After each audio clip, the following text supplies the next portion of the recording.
Pinabagal ng mga pagbaha ang daloy ng trapiko sa ilang lugar sa Maynila. Kamusay na po natin ang latest sa live na pagtutok ni Tina Pangiliban.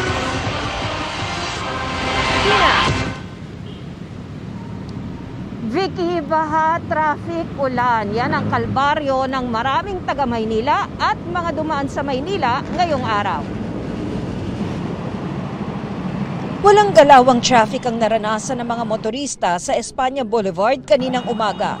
Ang dahilan, pagbaha sa iba't ibang kanto, gaya ng Quinto Street, NLEX Connector, De La Fuente Street at Lacson Avenue. Baha rin sa harap ng UST. Mula Blumentritt, naglagay na ng zipper lane pero hindi pa rin bumilis ang andar ng mga sasakyan. Pero kung may mga motoristang stranded, may mga naglakas loob ding lumusong sa malalim na tubig. Ang ilang pedestrian naman, naglakad na lang sa baha.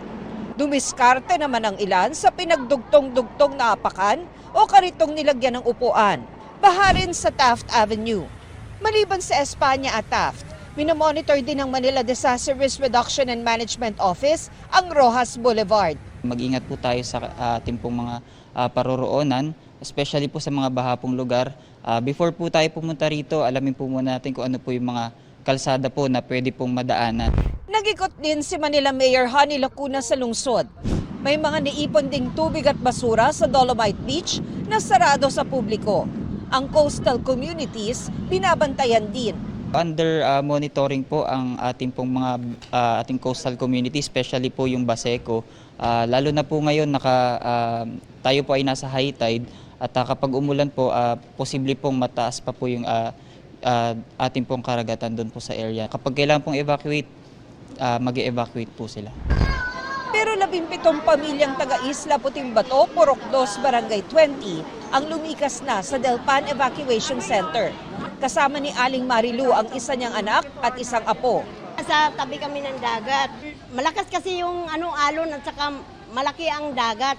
Yung mga bahay namin hanggang singit na yung dagat. Paghampas ng alon, ang mga sahig umaangat.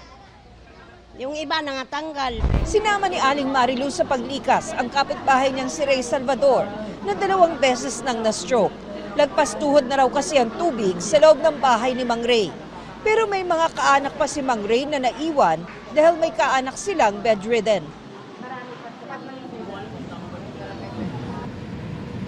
Vicky, buong araw makulimlim dito sa Maynila, ang ulan pabugso-bugso. Baha pa rin sa ilang lugar dito sa Taft, gaya dito sa labas ng NBI, pero hindi na kasing lalim ng kanina. Vicky? Maraming salamat sa iyo, Tina Pangiliban Perez. Mga kapuso, kasama nyo kami 24 oras. Mag-subscribe sa GMA Integrated News sa YouTube. Sa mga kapuso abroad, bisitahin ang GMA Pinoy TV at www.gmanews.tv.